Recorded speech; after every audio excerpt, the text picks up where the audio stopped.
All right. Good evening, everyone. This is the Air Conservation Commission meeting, Thursday, February 25th, 2021.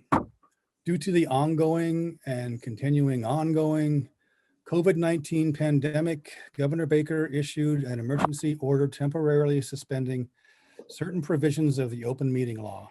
Public bodies otherwise governed by the open meeting law are temporarily relieved from the requirement that meetings be held in public places, open and physically accessible to the public, so long as measures are taken to ensure public access to the body's deliberations through adequate alternative means. This meeting will be broadcast live on Channel 8 and on Zoom. Public may participate remotely by following the call-in information on the bottom of the live broadcast screen.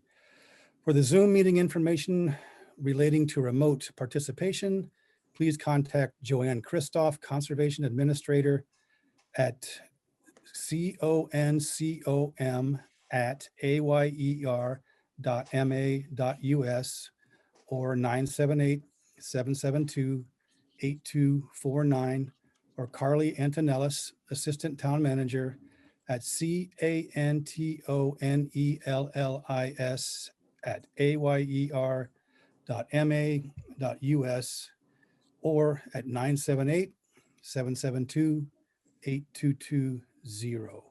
Members in attendance this evening are Jen Amaya, member. We have George Bacon, member. We have Jess Gugino, member and clerk. We have Mark Phillips, is the vice chair.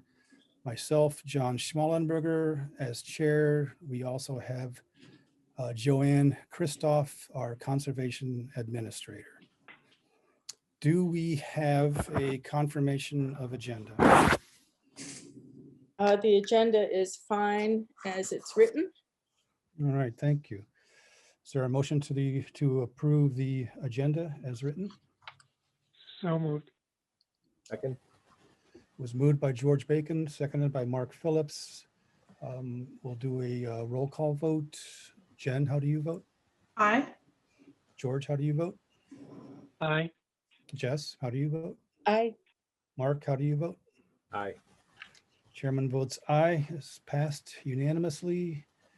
Do we have approval of meeting minutes for February 11th, 2021? Anyone read the meeting minutes? Beautifully written. Pardon? Did somebody say something? I think they were just glowing about your minutes. All right, is there a, Just your feedback. Oh, okay. Feedback. technical. Yeah. Is there a motion to approve the meeting minutes for February 11th, 2021 as written? So moved. Second. It was moved by George Bacon, seconded by Mark Phillips. We'll do a roll call vote. Jen, how do you vote? Aye. George, how do you vote? Aye. Jess, how do you vote? Aye. Mark, how do you vote? Aye. Chairman votes aye. Passes unanimously. Do we have a payables report this week? We We do do not. not. We did not spend any money this week. Isn't that nice? Yeah. All right, our first item this evening is a discussion of Keziah Salter Girl Scout Silver Award Project, Protect Ayers Ponds Against Non-Point Source Pollution brochure. Could you tell us about your project? Yeah, thanks. So my project, I've been working with Joanne and recently Jeff Thomas from Parks and Rec to create a pamphlet and now signs that'll go up about non-point source pollution and what's happening with that in Ayer. So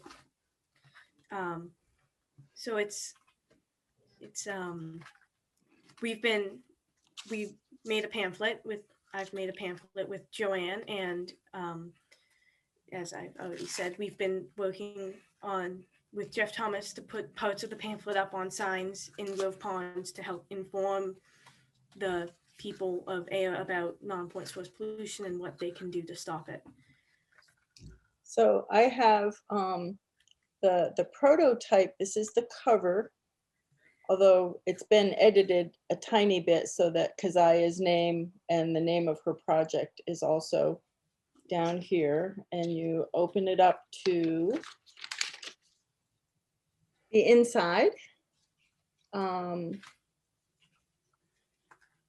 And then it also has 2 panels on the back. Because I don't know if you want to tell these folks what non-point source pollution is and why it's a threat to Ayers ponds. Yeah, sure. So non-point source pollution is collective pollution that comes in from storm drains and runoff from people's yards and what people throw in the street, like so that's like used water that's been used to wash, like to wash cars, or trash that's been dumped in the street, or waste, or leaky oil, or anything really that can end up in the waterways in any form.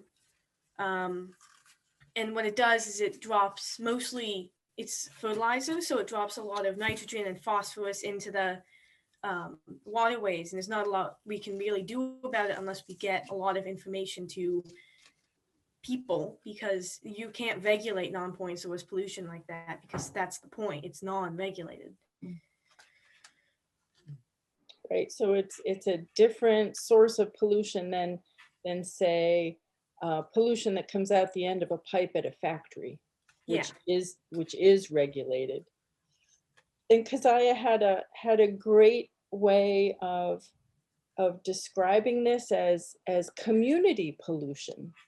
In the pamphlet, it says, you know, one house's worth of dog poop and excess fertilizer and a couple of trashy wrappers on the ground isn't necessarily a problem for Ayers waterways, but when that happens at everybody's house, it's a community problem. Sure. But And that's very you- good, and I think the education, especially around the ponds, would be really good for the again, if they're not, they learn. I think that's a great point, because I don't think anyone realizes, right? Like, you know, you're supposed to pick up after your dog, but you don't make that connection. So this is a really fun way to let them know. So thank you. Thank you. Who will you be mailing these brochures to?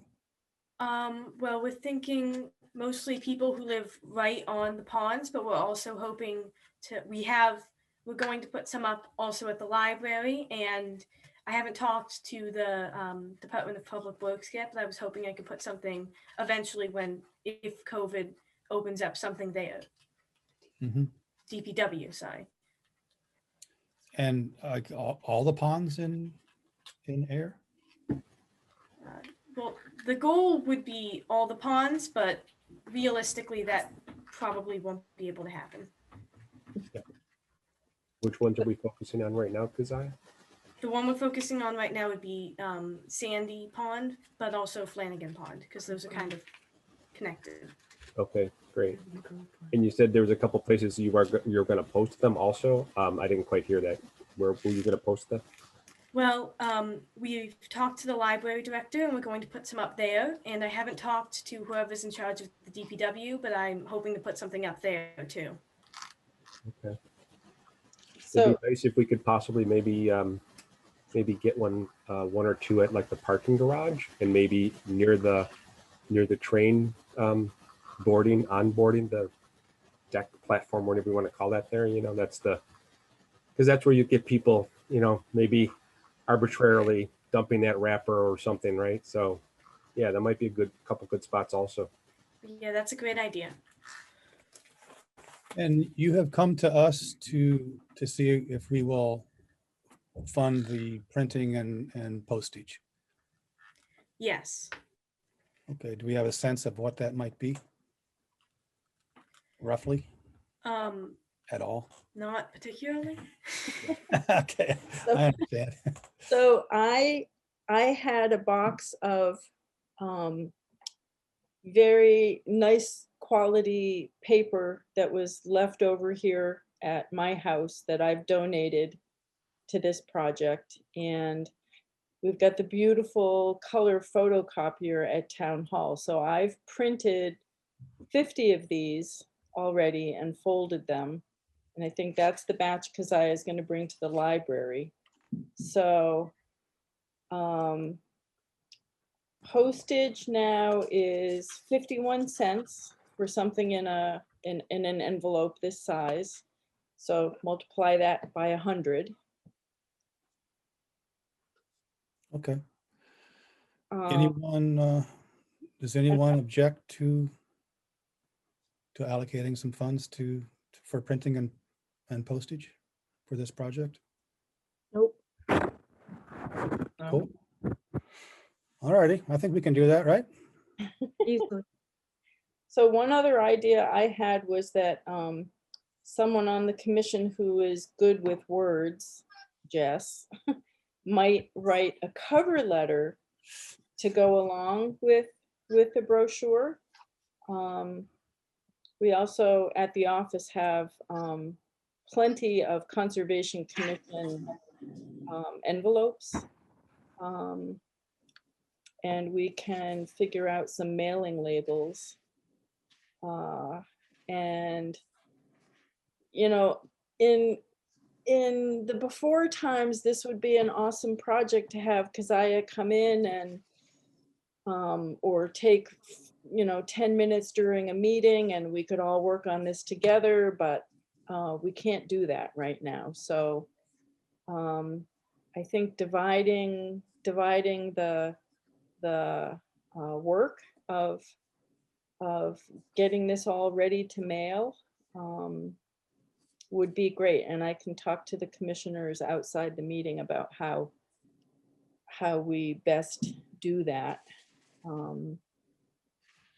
How's I'm that writing sound? the cover letter, so You've never.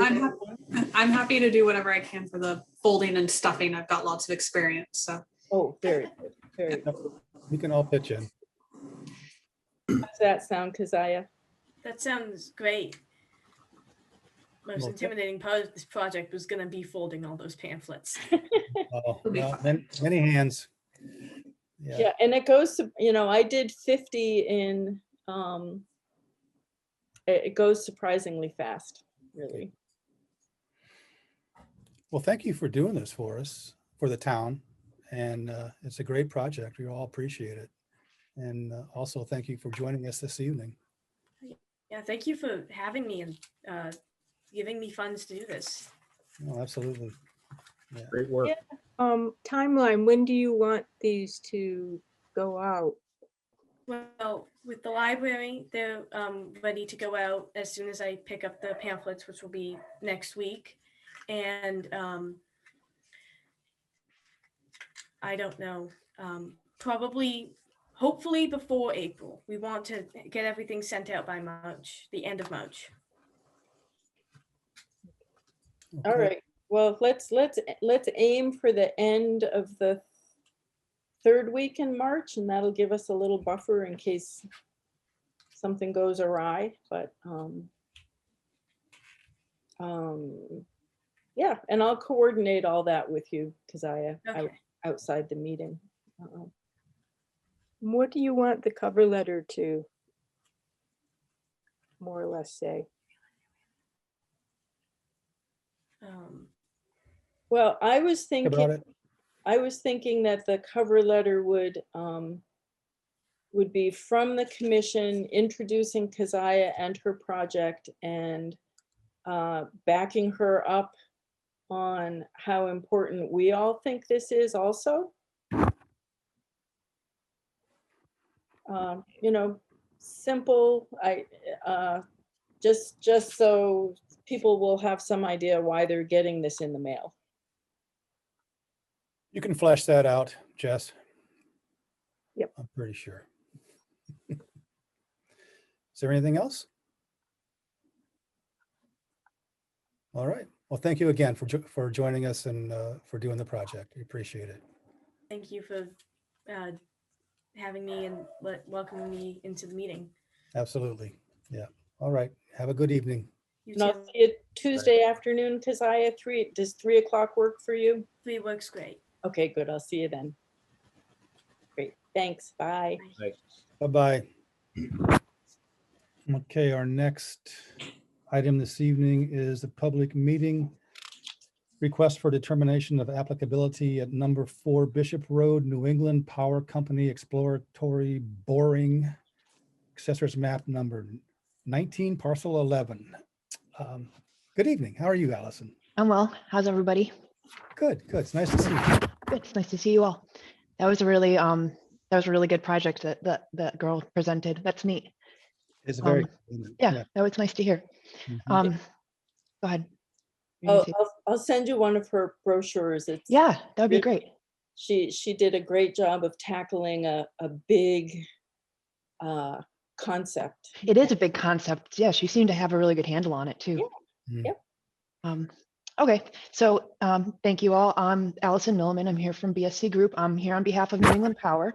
I'll be talking about soil borings again.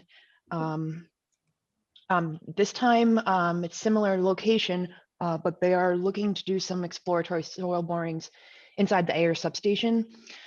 Typically,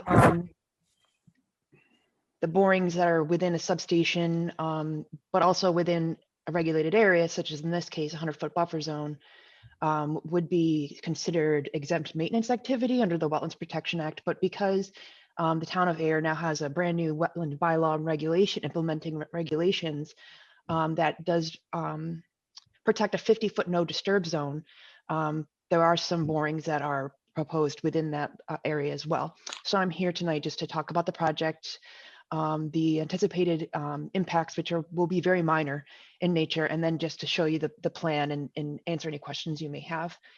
Do you mind if I share my screen? Go right ahead. Okay, let me just get to the right spot here.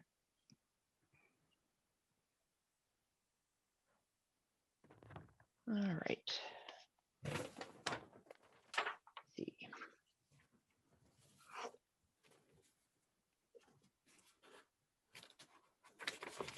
Can everybody see my screen? Yes. Okay, great. So this is the Ayer substation. It's located on the corner of Bishop Road and Park Street. There's an existing paved entrance off of Bishop Road here that goes directly into the station. That's the access that they'll be using, the contractors will be using to complete the soil borings. These red circles are the proposed boring locations. Just to remind you from last time we talked about soil borings, they're temporary in nature. They use a piece of equipment that's kind of similar, like the size of a John Deere tractor. The borings themselves are about 4 to 6 inches in diameter. And after they get to a certain depth, usually like 60 feet is the max, they'll backfill with the unsuitable material in the area is basically allowed to be back into its existing state.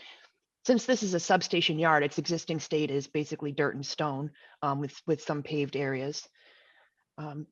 So what allows this to be exempt under the Wetlands Protection Act itself is that there are no direct impacts to wetlands associated with the work proposed in the station. Since we have an existing paved access road, they'll be able to just drive right in here and do the borings all contained within the substation yard. And then they'll be exiting in the same direction. So we don't anticipate there'll be any activities outside the fence line that will impact that on-site wetland that's associated with the culverted swale. So therefore it's a BVW. Did you say that they drill down 60 feet or 60? That's the maximum, 60. It's really just how deep they need to go until they hit competent material. So they need to either hit the like bedrock basically, or they need to determine if the soil itself is suitable for the equipment that they'll be eventually installing inside the substation. But that's like 60 feet. That's the maximum. And you don't hit ledge or anything before that? They usually do. Okay. Yeah, Me too. especially at this site. I know this is where there's a lot of, it's all till. Yeah. So I can't go down 6 inches yard. Yeah. I So- just tell people that so they understand that, like, that's the maximum that, Yeah,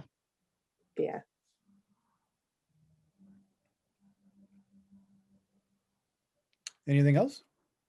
for me, no, I'm just open to any more discussion or questions the commission may have. Any questions from commissioners?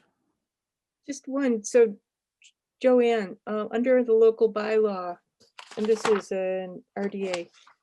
So we still use the regular state form for a DOA? Okay, Yes.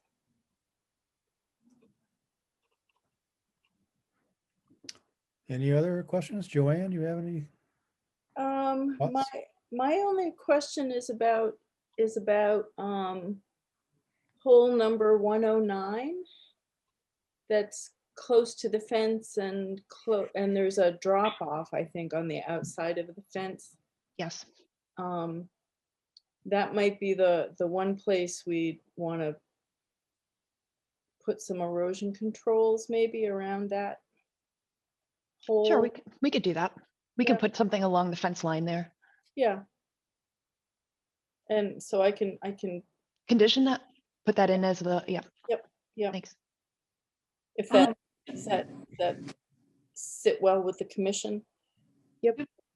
how long are the holes there for? I mean, you drill down, They usually can complete one hole a day. Okay. So at the end of the day, they backfill it. How do they get the soil all the way down? Is it just they compact it in there, or is it just? It's like, they call it a bore and wash method. So it's a hollow cylinder that spins down. And then they bring up the cores and then they put another attachment on and it goes farther down. It's kind of similar. I don't know if you've ever seen, we have hand augers like that, that you can just keep putting like tube attachments on. Like if you're working in like peat bogs or something like that, you can get down pretty far just by putting more tubes basically on top, you know what I mean? And just continuing. But when you go to backfill the hole, it seems like it wouldn't go down, especially if it's 60 feet. It wouldn't go all the way to the bottom and very. Yeah, so sometimes it does settle. So we have to go, we're out there anyways, inspecting, but if sometimes it does settle and then you end up having like a gap between the top because the dirt keeps settling throughout, a couple days after they backfill it. So we'll just let them know and then they have to top it off with more soil. What's the diameter of the holes? 4 to 6 inches. Okay. Yeah, car's not going to fall into it. No, the only thing sometimes I worry about is like small animals or amphibians or like, maybe like a young deer could get their foot in it. So that's why we're pretty vigilant about having them backfill. Yeah. But it's inside the station yard too. So that gets locked every night. The other question I have would be about the water. Last time we had an issue with a water issue, so they'll be bringing their own drilling water. I would recommend adding that as a condition. Okay. I think if I remember right, and it seems like so long ago, it wasn't that, it was in the fall, I think, Yes, it was. of just last year. Yeah. Kelly had said that there was now some arrangement with the town of Ayer DPW for water access. Yeah, that's correct. So I can't guarantee it's going to be the same contractor completing this work. Mhm. But that contractor, Crawford, they did get an agreement with your town DPW and they were actually getting water across the street from the substation. There was a fire hydrant there and they were allowed to fill up there. All right. So I can write a condition about water will be Yeah. drawn from a hydrant and not from a lake, pond, or stream. Yes, but I guess maybe we should leave it open because if they do want to truck their own water from like their facility, they might not want to go get the approval from the DPW. I would just say no water withdrawals from resource areas allowed. All right, that's right. To 1 minute, John? That's all. Thank you. I like that, Allison. Any other questions, comments? Sounds good. Sounds good, everybody. Is there a motion to grant a negative determination on the RDA at number 4 Bishop Road, New England Power Company, With the two conditions previously discussed. with the 2 conditions previously discussed? So moved. Second. Motion was moved by George Bacon and seconded by Mark Phillips. We will do a roll call. Jen, how do you vote? Aye. George, how do you vote? Aye. Jess, how do you vote? Aye. Mark, how do you vote? Aye. Chairman votes aye. Motion has passed. All right, Allison, thank you for Thank you. joining us this evening. It was nice to see you as always. Thank you. That's nice of you. It's nice to see you all too. Take care. I'll probably talk to you soon. Okay, good. Thank you, Take Allison. care. Bye-bye. All right, our next item this evening, the public meeting request for certificate of compliance at number 81 Littleton Road. DEP file number 100-0092. Wow, that's a long time ago, wasn't it? No, from the dusty archives. This was an order of conditions for the extension of the water and sewer line in Littleton Road to build the Bennett's Crossing subdivision. Hmm. That somehow some really diligent title examiner found open orders for one of the houses that Dan Aho built on that side of Shaker Mill Pond, Mhm. is being resold. And here we have a request from the attorney to issue a COC. And I'm pretty sure, even though we don't have an as-built, that the water and sewer line were likely built the right way in like 1991. 1991. Yeah, so I think I would recommend that we just go ahead and issue a complete COC for this file number, and then we won't ever have to do it again. Anyone have any comments? No. Do we know who this was issued to? Was it the developer or the town? It was issued to the It's developer. Sandville Concrete. Do I have? Yeah, it was the developer, Peter Alsop, on Sandville Concrete was the owner of the land where that subdivision was built. Okay.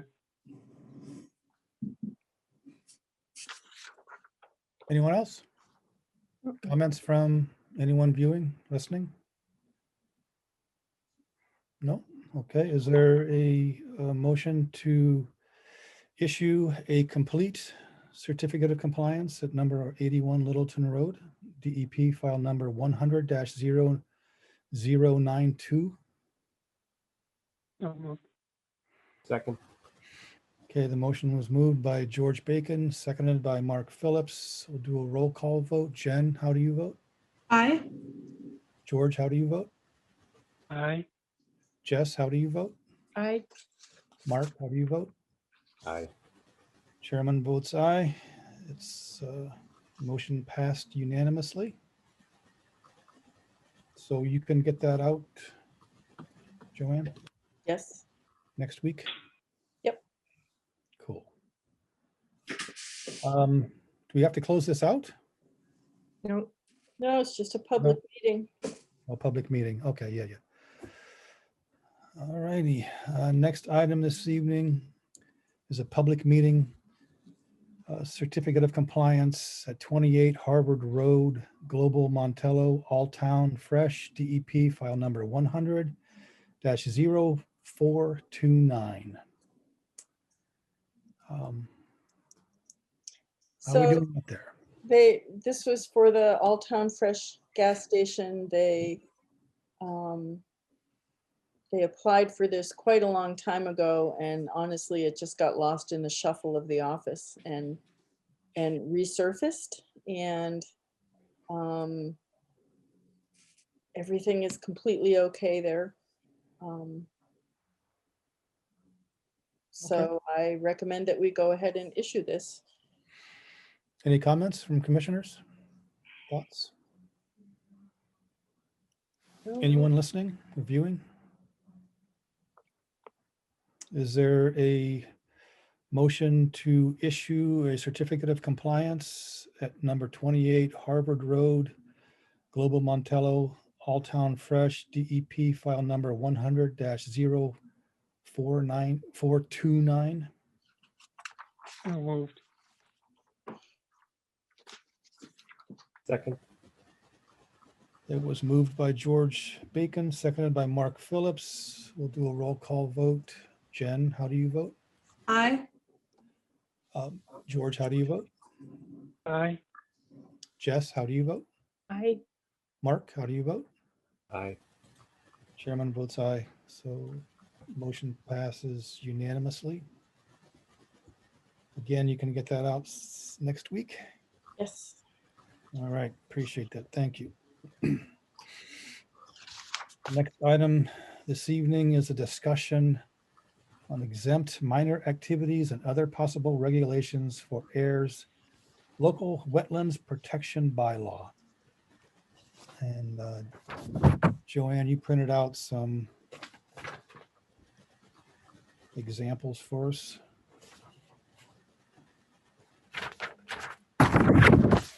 So in your packet is a page from the state's wetland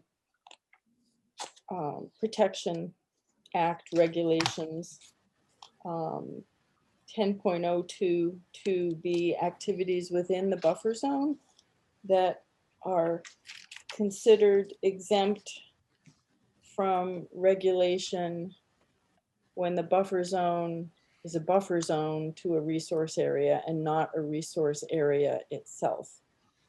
But it's a really interesting list, and we have to start somewhere. And I thought this would at least focus a conversation by taking a look at activities that are exempt, and you can I don't know, just discuss them. I went through this section of the regulations and made myself a list of the sorts of things that are exempt, like stacks of cordwood and stone walls and fencing as long as it's not an impediment to wildlife, pruning of landscaped areas, vista pruning outside the 50-foot buffer to a wetland resource area. And this was an interesting list: conversion of lawn to residential accessory uses, such as a deck, a shed, a patio, a pool, replacing a bulkhead, installing an ADA ramp, as long as stockpiles are in the outer 50 and erosion controls are used and all that sort of thing. So conversion of impervious surfaces to vegetated surfaces, the sort of activity that Allison was just talking about, monitoring wells, exploratory boring, sediment sampling, as long as resource areas aren't crossed for access. And then it goes on to include the more DPW activities, underground utilities, as long as they're in the paved area. That's I think that's probably a discussion for another night. But this, the beginning of the list is is what I consider homeowner activities. And how minor they are, I think depends on, I wouldn't consider installing a pool unless it's specifically an above ground pool as a minor activity in any way, shape, or form. And yet in a couple of meetings, we've got folks wanting to put in pools. And I betcha as the spring unfolds, we're gonna have more and more people wanting to put in pools. So giving that some thought, I think would be a good idea. So I don't know, that was kind of my thought process. Let's look at this as a list and then sort these activities into categories, perhaps, and then probably could come up with other kinds of activities that belong in a category. Yep. I don't know. What do you all think? Mark, do you have some thoughts on what you might consider a minor project? I guess I just want to, just set the ground rules here to make sure we all understand what we're doing then, right? So we've put together the bylaws. We've created bylaws that are more restrictive than the WPA. In 3:10 10.2 2B1, which is basically the second paragraph right at the top of what Joanne sent to us. It says in there that any of these acts are subject and requires the following filing of a notice of intent. So my hopes in trying to identify the minor activities and put some guidance around them was that people would not have to come to us for these and not have to quote unquote waste our time, right? That was really what I was hoping to get to. So I want to understand, I guess, what does everybody feel? You know, our bylaws trump this, but at the same time, can we backtrack on the requirement of a NOI, you know, less, you know, potentially, which might be less than what the Wetlands Protection Act is saying? Or am I getting that all jumbled up, I guess? Anybody have an opinion? Go ahead, Jess. I think we can be more restrictive than the state. We can't be less restrictive. But, so we can't ease up on state requirements. Okay, so if I read that correctly, then even these minor activities require an NOI? No, these are the things they're listing here are the exemptions by the state that they're saying don't require an NOI. Yeah, so that first sentence, Mark, says any activity other than minor activities identified below basically require an NOI, but these activities identified below do not require an NOI. The thing Okay. I would, Probably should have read the first sentence. Okay. one thing I'd At the probably beginning, think about would be what do we think, what do we mean by exempt? Because on the one hand, there's exempt from filing an NOI, which I'm fine with because that costs residents money for the ad and the state fee for the filing. On the other hand, if you get into an activity like digging an in-ground pool, maybe that won't need an NOI, but I do think that should have at least an RDA that we could attach some minor conditions to, but it doesn't cost any expense to the homeowner, but it does for activities that are, I mean, certainly an in-ground pool's got a lot of movement of dirt.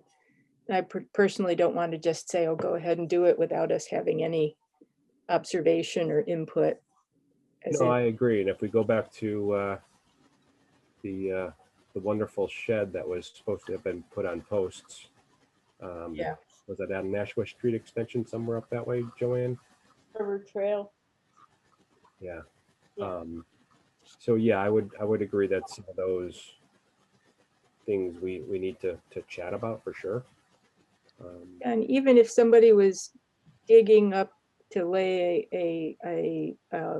not a paved path, because that's not mentioned here, but to lay stones down, pervious, flagstones or something, depending on what it is, or maybe even the distance from the other resource areas. I don't know if we want, maybe put in a distance suggestion. If you're beyond the 50-foot no disturb area, then that's different from if you were digging up dirt, laying down stones inside the 50-foot, then we might want to just see what you're doing to protect the wetlands. In So an do RDA. So do you see it then we could have kind of two lists? We have the lists of like, within this area, you can do all these things, have fun, go for it. And then within this distance, we need an RDA, and we can like maybe start with the easy go for it list and then move from there. Yeah, and maybe have it based not just on distance, but also, it must be a night for cats getting in the way. But maybe both have a distance aspect, or also relative, some sort of informal gauge of the amount of dirt being disturbed. And not subject necessarily to distance, but say if you're digging a giant in-ground pool at 80 feet from the BVW, I don't want to say have at it, do what you want. Yeah. But would we ever not want an RDA for a pool? I don't think so for myself. So I mean, I think that would go on the RDA list for sure. Yeah. Yeah, I think that, I would agree. Hopefully we could come to the point where we're not, we find that whatever they're doing is fine, some conditions or what have you. But yeah, I think something like that, we'd want to make sure that somebody's not getting a little carried away and doing it carelessly, right? Yeah. I also want to make sure that it's very clear to the homeowner, like what that means. Like to your point, Jess, I know what digging a pool would be, but if I'm digging something for a bigger plant, does that differ than others? So I just want to make sure we're very, very simple in our language. Yeah, if somebody's digging for a shrub or something like that, I wouldn't even say that needs an RDA. Yeah. Right. And particularly, there is a language in the state's form where, for one of the DPW projects, where they talked about stabilized within 14 days of final grade.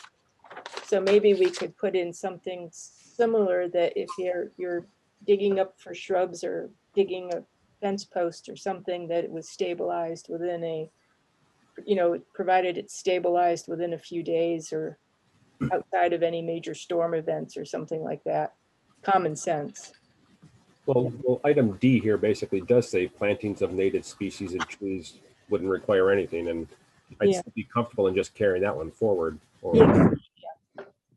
So we would be then creating more restrictive ones than this list. So we would be saying, this list mentions pools. We would be saying pools should require at minimum a RDA, and depending on maybe slope or impact or something, then at that meeting, we could decide if it needed a notice of intent, but hopefully not.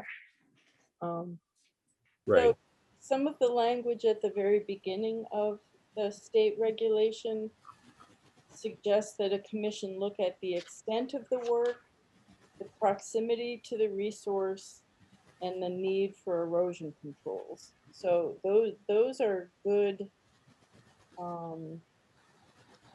really performance standards that we could ask an applicant to answer those three questions. What is the extent of the work? How close are you to the resource area? And is there a need for erosion controls because you're on a gigantic slope, or, whatever. And Are you saying they do that through an RDA, or they could answer those questions to you as conservation administrator to see We might- whether they needed to submit an RDA or something? Yeah, we might, this is one instance where we might have to make our own form. The RDA form doesn't really,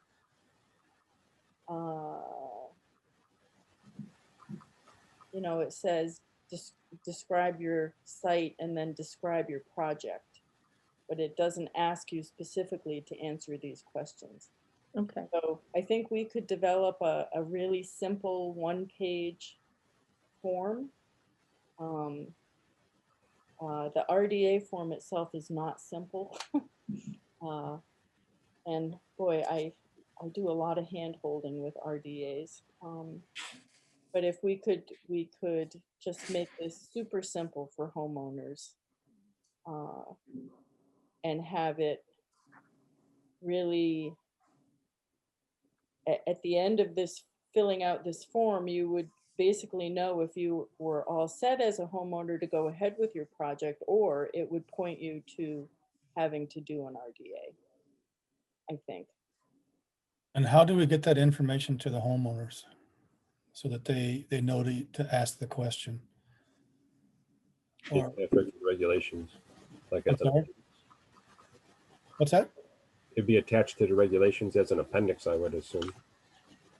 But- Right, but how Yeah. are the homeowners gonna know that they have to make a phone call or apply for an RDA? Well, and how do they know now, really? Um, we had an application to the Zoning Board of Appeals that I did a department head review for this week, that the homeowner and Kevin Conover, who is the engineer for this garage addition, didn't know that they were as close as they are to an intermittent stream. And he was very happy to say, oh, wow, yep, good catch. But I think a lot of people aren't going to know. And we, you know, some people know and they come to us. Some people know and they don't come to us. And some people just don't know. Building, Yeah. A lot of times we're just reacting to a project that's already been started, and someone just saw it and reported it. And I mean, how do you get around that lack of information? I'm not sure. Yeah, you know, if there was more of me to go around, I think doing some public outreach and public education is really the only way to fix that. And I think you're stretched pretty thin. oh, I know I am. The building department does catch some of these things, and yet, you know, the poor building department completely missed a small addition next to what turns out to be an actual pond, that we still have to sort through. Yep. Yeah. So I think we just do the best we can with the folks who come to us in not making this burdensome. And yet, I think Jess made a point to me this week about remembering that our 50-foot no touch is for undisturbed areas. And most homeowners who come to us are living in a house that has disturbed an area. Yep. Maybe not all of their buffer zone area has been disturbed, which is the case with this garage addition. Most of the disturbance is towards the street, and there's a lot of wetland resource area out back that, you know, you basically couldn't do anything with because it's just so wet. So is Okay. that undisturbed? It is really undisturbed. Yeah, as I'm reading through that section E about conversion of lawn and such, right? So decks, okay, I can see a deck, then put it in,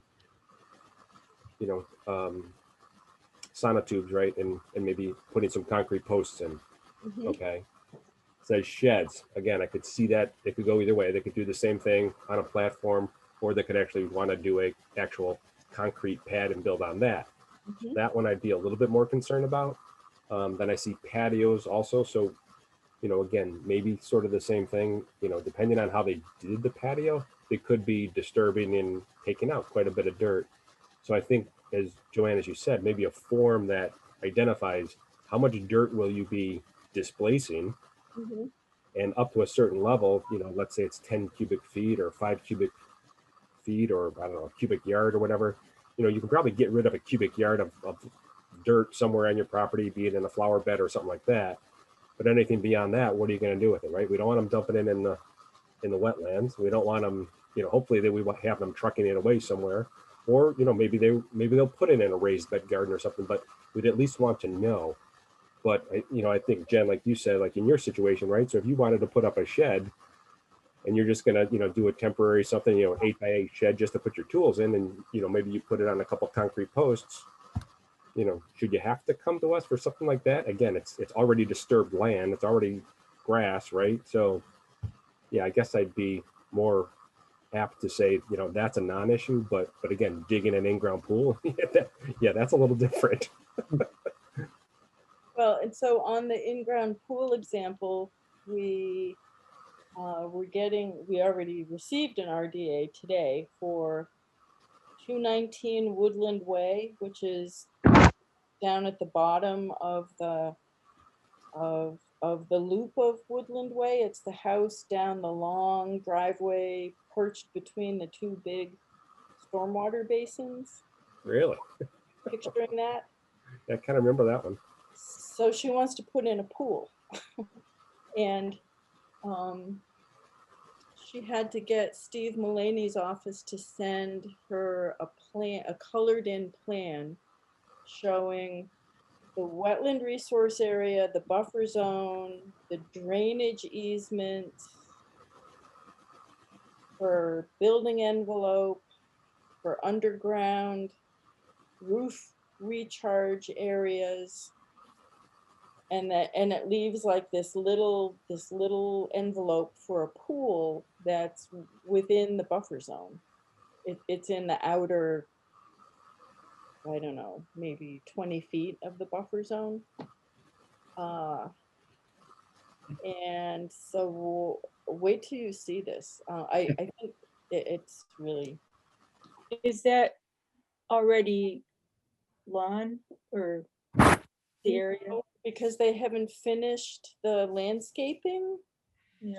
She's hoping to close on this house this coming week, and the driveway is not paved, the landscaping isn't done. This is the one with the big row of boulders and lots of trees and a big row of Rosa rugosa out. It's really super constrained. Is it, But I think what Jess is saying is where she planned to put the pool. Was it in the plan that we've already approved that said, this would be grass basically? Yeah. It's a little hard to tell from the plan, but it is all completely disturbed right now, just putting the foundation in. Okay. Um, so that would be outside of our regulation right now, because that's an old order. In terms of the no disturb. right, Right. But it would be in a disturbed area by the time it's finished then. Right. Right. yes, right. And yeah, and it's on a But slope. it's a 16 by 32 foot pool with an average of 8 feet of pool deck around it. Hmm. So it's it's a big disturbance in the buffer zone in an already disturbed, it's inventing some way to sort this out so that it's a simple a simple matter, is my goal for you all. Yeah. Uh, and I can't imagine really a more constrained lot than this woman's house lot. It's amazing that they were even able to fit a house in all these areas and the buffer zone and.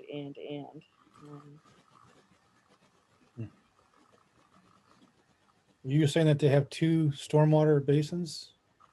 Or, Yes, there are, you'll when you see the plan, you'll Yeah. say, oh yeah, right, that one. so she's already got two pools. Really, I know. So those are swimming holes. Holes. Snakes. Yeah. We're gonna see that in a couple weeks? Or a Couple month or a meetings. couple meetings? So I think, not the next meeting, but the meeting after that. Yeah. George, you've been kind of quiet. What are you thinking? Yeah, I think we're headed in the right direction. It's a matter of sorting out the details. Yeah. There does have to be some way of notifying us, even if it's an exempt project, so that when the neighbors call, and say there's something going on over there, we can say, yeah, we know about it. Hmm. That's a good point.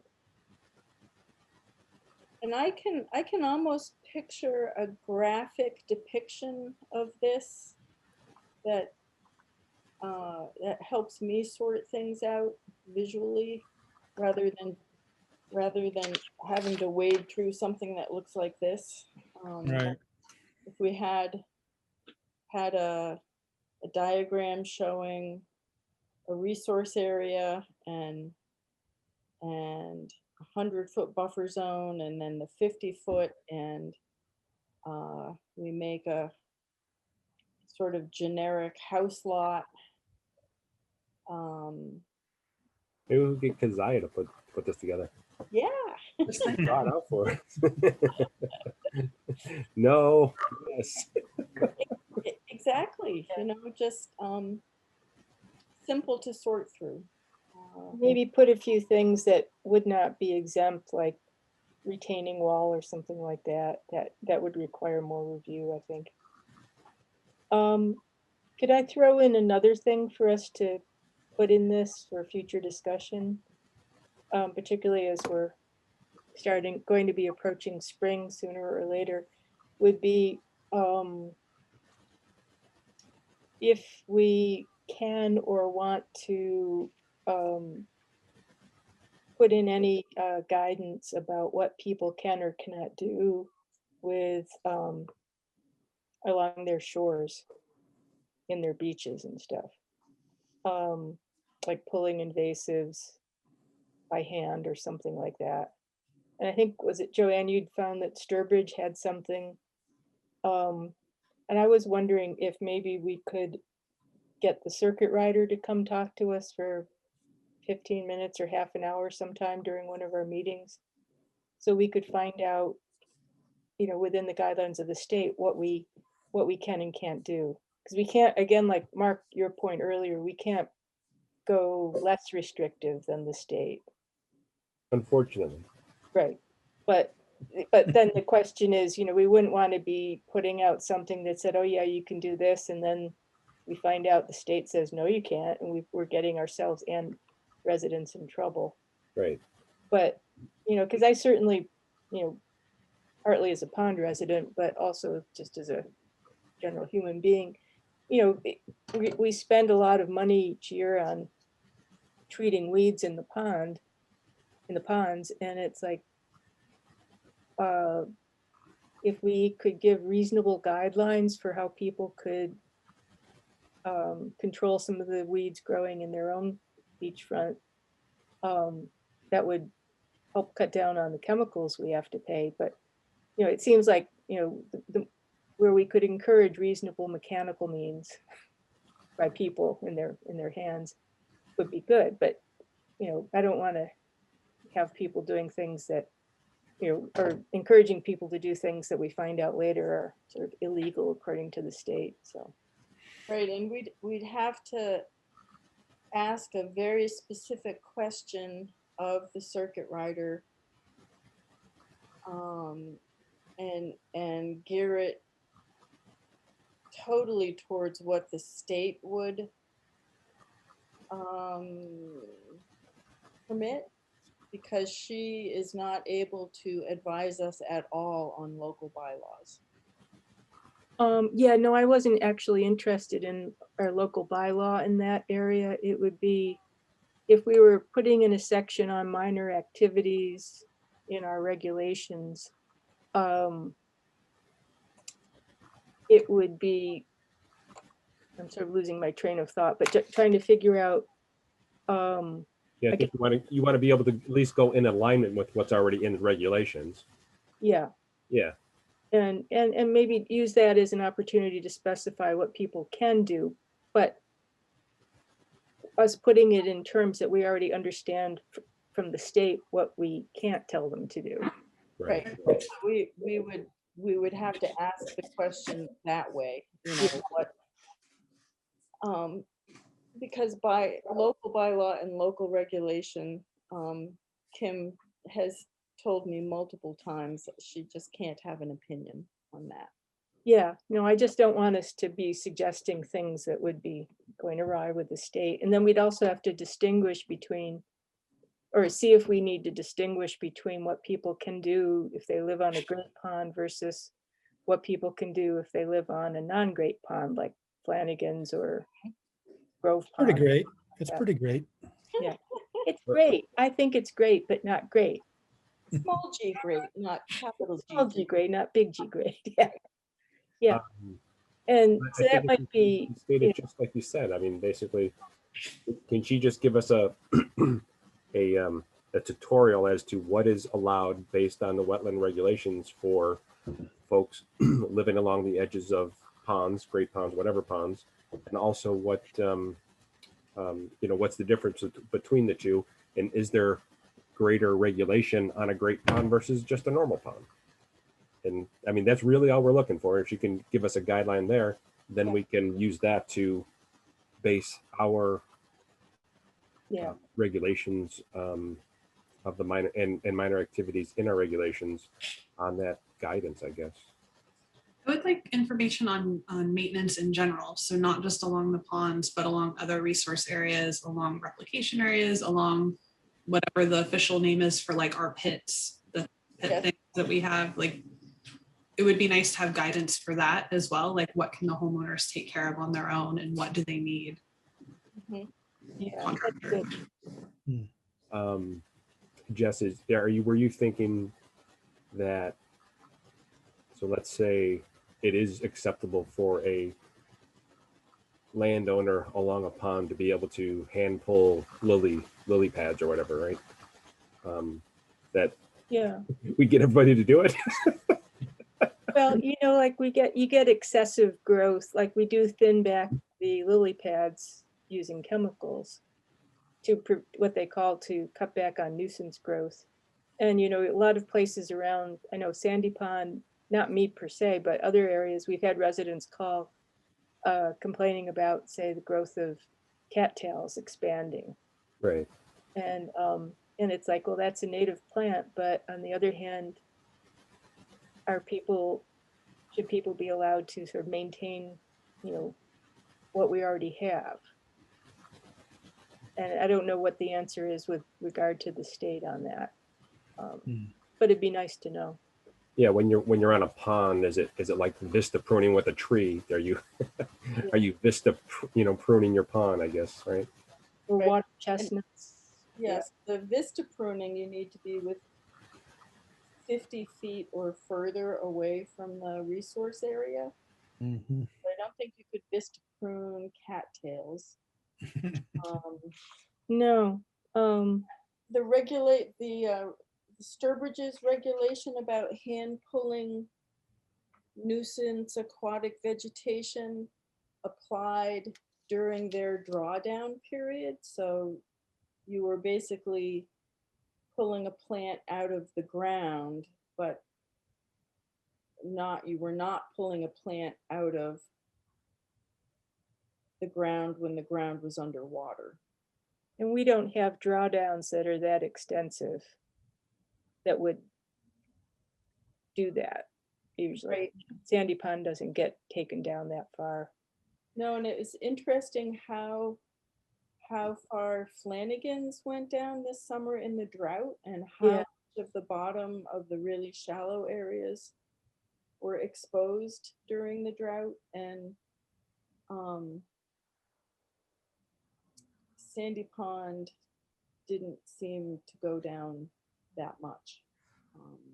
Sorry, I failed on my timekeeping. We have about a minute left for this. Okay, thank you. Good conversation. Could we think about maybe talking to Kim to see when she might be available to come Yep. spend a half hour or 45 minutes with us?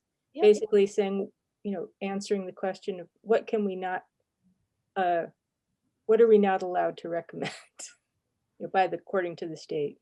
Mhm. And what can we what are the parameters in various maintenance areas? We should have a list of, of, topics, maybe even beforehand, so that she would know. Yeah. That's what we're thinking about. So if we can work on that list. Yep. A little bit. If you find out her availability, and then that gives us the deadline for the list. Okay. You always need those deadlines. They are helpful. Yeah. Well, and Wait a second. this was kind of our winter lull. This meeting right here, right now, we're in the lull. At our next meeting, we've got 3 notices of intent, and we have to sort out the weed treatment contractor. Yeah. So, yeah, it may be a while before we have time to have her come in, but we'll coordinate schedules somehow. Okay. Why don't you see when she's even available, and say she's not available till May or something like that. Yeah. So then we don't have to worry. But Yep. at the same time, if there's some things we need to do sooner or later, some applications may have to wait a bit. Yep. Too, so. All righty. But notice, Joanne, I was suggesting that we have her come to see us so that you're not the intermediary, and we can also ask direct questions. And that doesn't cut into your already busy time. Well, we'll see if we can get her to. It's Yeah. probably a lot easier in this format to get her to join us than Yeah. Sure. having her actually physically come join us. All righty, let's move on to our next discussion, which is the Wild and Scenic Rivers Stewardship Council Grant Proposal. And Faith Salter, are you with us this evening? Is she going to be with us? Do you know, Joanne? I don't think she's planning on being with Oh. us. Oh, okay. But she, in a conversation I had with her in the last couple of weeks, she volunteered to write for us for a project under the Stewardship Council's grant RFP that is open right now. They're giving 4 grants of up to $5,000 for projects that fit the criteria that I sent you. And she would like to be able to support the commission, but can't. She's got a conflict on our meeting night, so working on a discrete project like this with a beginning time and an end time was something she felt she could do if we could think of a project. And so the project that crossed my mind was writing a grant to provide signage in Ayer for our water courses and ponds. You know, some towns like Groton, for instance, you drive through and anywhere a road comes near a river, stream, or pond, there's a sign that tells you what the name of the water body is. And for all the water we have in Ayer, there are no signs that, you know, there's no sign that says this is the Nashua River, for instance, on Fitchburg Road going into Shirley. That's in my mind a big oversight. And I think when you connect people with the names of various environmental features, it's almost the entry point for them to care about it a little bit more because now it has a name. So I went through the map and found 13 places where named water bodies can be seen either from a car or a sidewalk.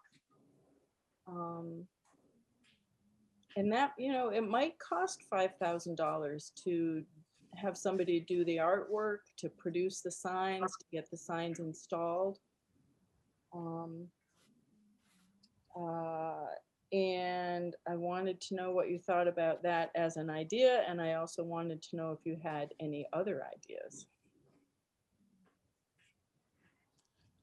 Well, I think it's a great idea myself. I always enjoy driving around, like you said, in Groton, and just knowing, you know, what that water course is, and kind of wondering where'd that name come from, and you know, the history behind it. Yeah, it makes it more personal. I think it's pretty Yeah, good. that was I do like the idea, Joanne. And I was wondering if we could, like, in addition, wherever we might be doing that, the thing that popped into my mind was about the collecting fishing line and monofilament line. And Wait, if we that again? possibly maybe have one of those tubes connected to that same post, maybe. Wait, could you say that again, Mark? Those collection tubes for discarded or what have you, you know, fishing line and monofilament line. I think there's one up on Central Ave where it touches Flanagan's Pond, I believe there. Yeah. Yep. And I think that's the only place I've seen one in Ayer. Well, there's one on Oak Ridge Drive. I think there's one on Snake Hill Road near the Causeway Bridge. Bridge. Yep. Okay. and I don't go that way that often. and I think those were Derek Delcour's Eagle Scout Eagle. project. Yep. Okay. Is there one at Pine Meadow where the fishing, you're not allowed to fish anymore? Oh, the access way, Yeah, private property into Pine Meadow. yeah. Well, I think there's one Yeah. there. Yeah, that was just one thing that I thought, you know, maybe either separately, or again, if we're putting a post up with a sign, maybe having this lower and just, you know, maybe attached to the same post, it kind of serves a two-purpose kind of deal. Yeah. It's just basically a piece of PVC, right? With Essentially, yeah. There's a couple different styles, but I think that's probably the one that's most, you know, most people would recognize. Yeah. And on occasion, you get some McDonald's wrappers in there and other trash. Unmentionables.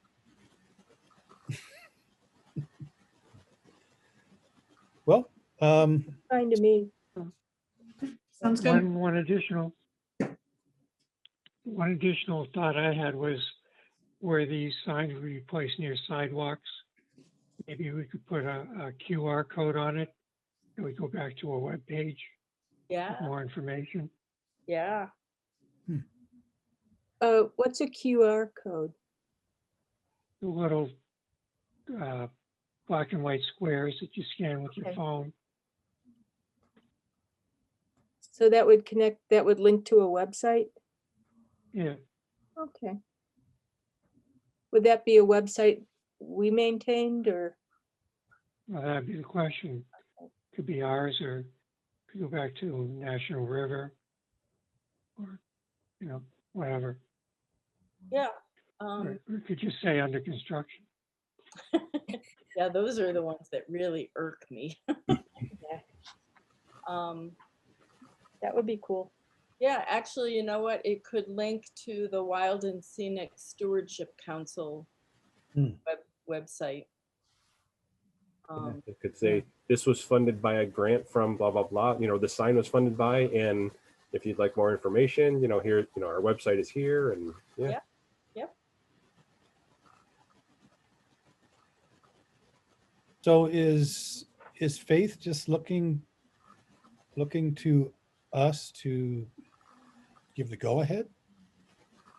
Yeah, I think she was looking to know what we thought would be an idea for a grant, and to have you all say, yes, we think this is a good idea, and here is our idea, and here is the grant criteria, and it's due April 1st, and Mhm. go.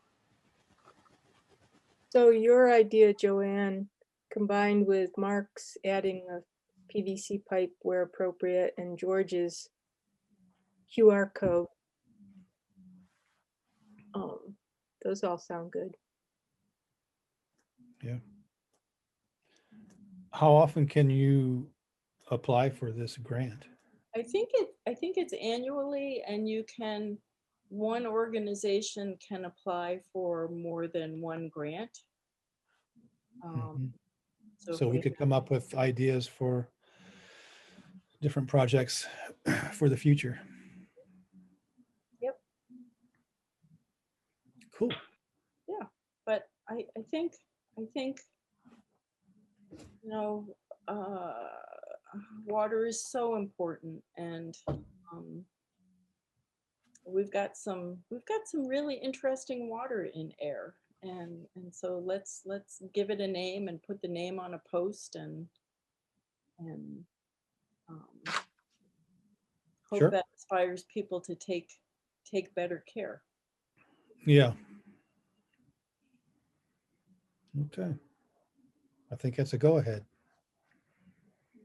All right, well, I can be in touch with Faith, and we'll see where it goes. Is that Keziah's mother? Yep. What a team, huh? Yeah.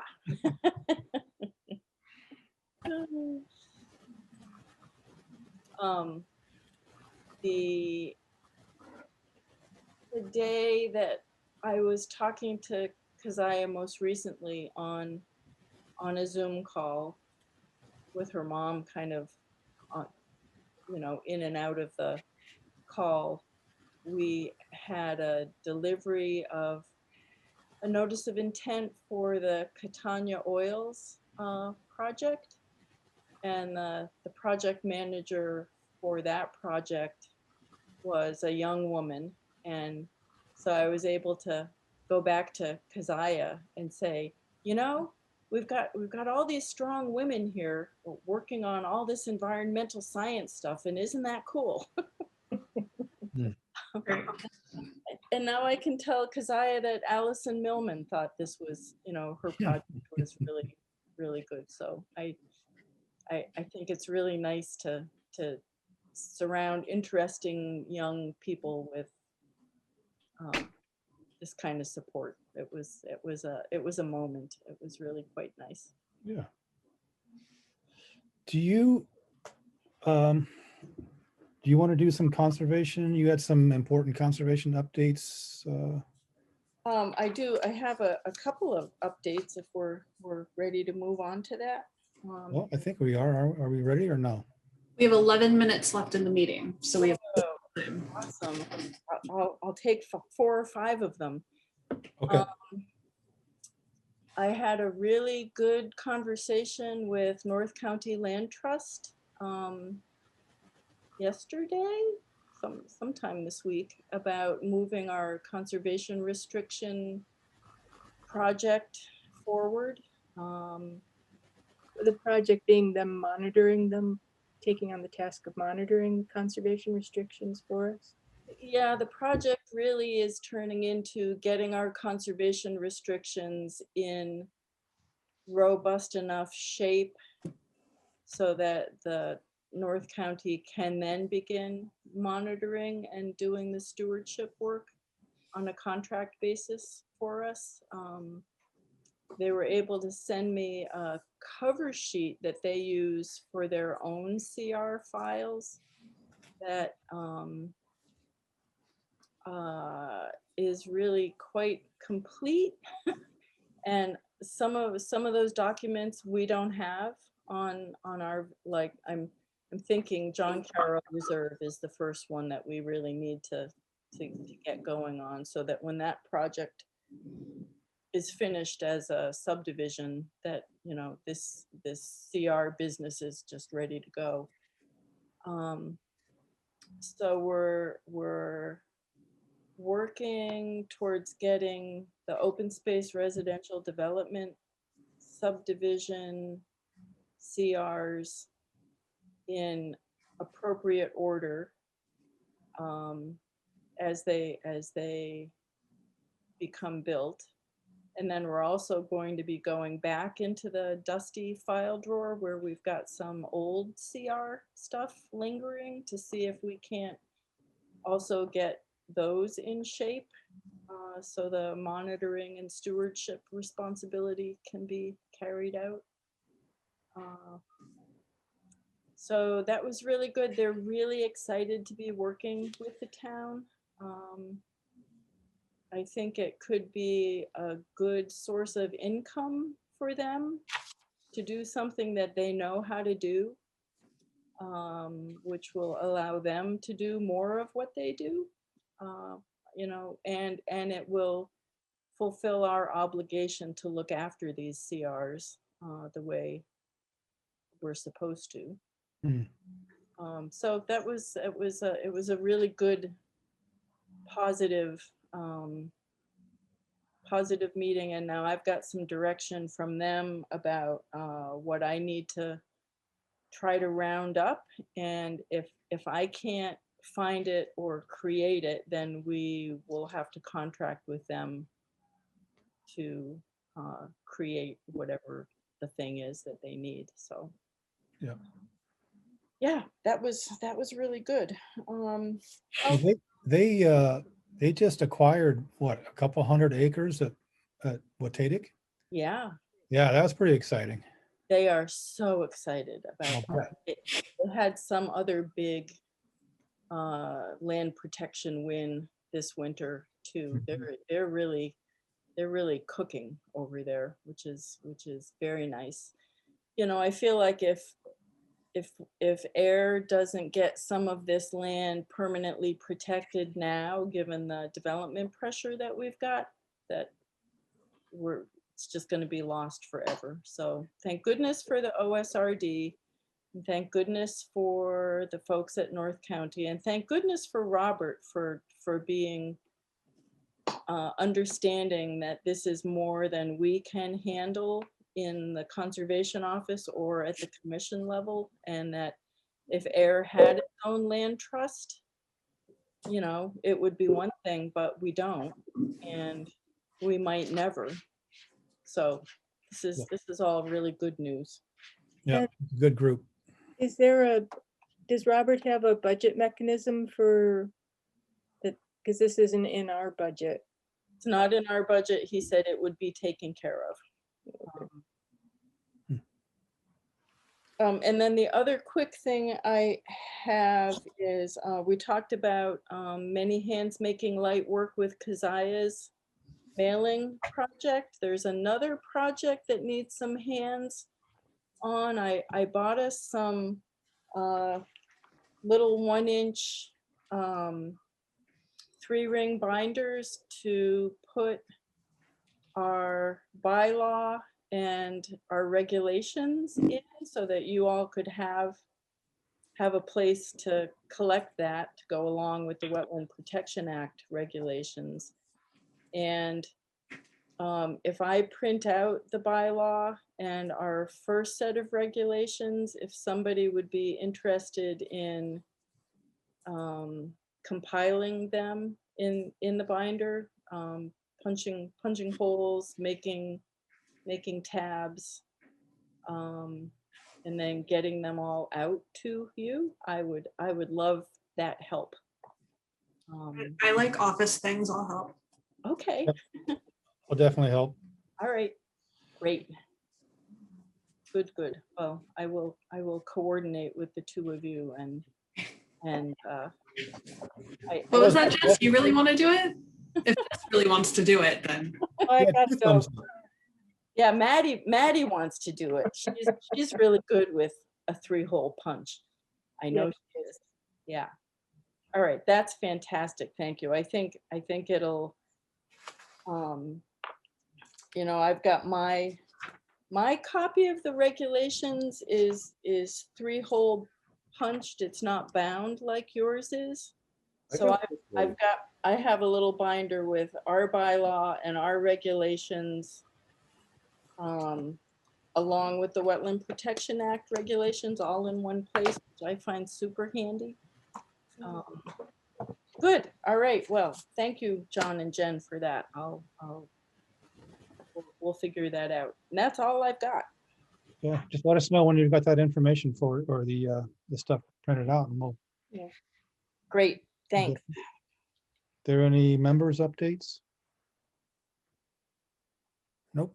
I just had a question on the inspection report. Mhm. Well, I don't know if I mentioned this one time before or not, but the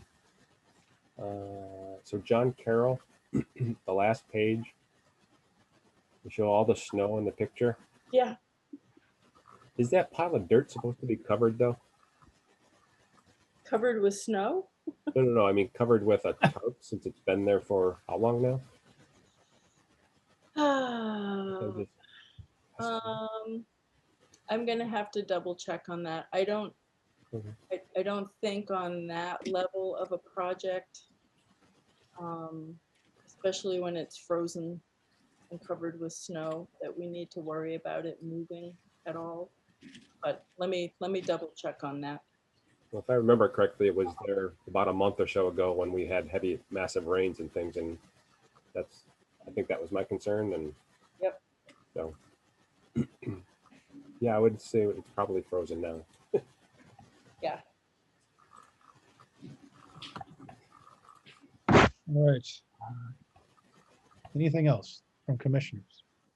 any public comments or? Yep, I was gonna just ask that if there is anyone who is viewing or listening that would like to make a comment, question? No? I'm listening, but I'm listening from from you guys. I'm gonna put together for my own, like wrap my head around it as a homeowner and a member of the commission, kind of like a spreadsheet of like, this is what you can do in this area with an RDA, this is what you can do with an NOI, just like as a template. And I'll send it to you guys to see if you think that might be a good format to move forward for, or just something that we can work with as a working thing. So I'll send something out to you just to take a look at. Okay, Okay. absolutely. And maybe like a table we can put in the regs or something, you think? Yeah, like I'm just doing a quick one now, like X's underneath in the buffer zone, the 25-foot, the 50-foot, this, if you need an RDA and NOI, just make it really quick and easy for homeowners to look at. So I'll put something together and throw it out at you guys. So You just did one now? Yeah, do you want me to share really quick? It's like totally not very good, but let me show you. Sure. we have a category for, restricting people's burial of dead bodies. That would be my next one, yeah. Well, and like what kind of dead bodies? Like, are we talking human remains, pet remains, that sort of thing? Yeah. Obviously, I'm a little ridiculous in my examples, but Sending a tulip. Yeah. bulb. Well, so that'd be awesome. Great. that's it.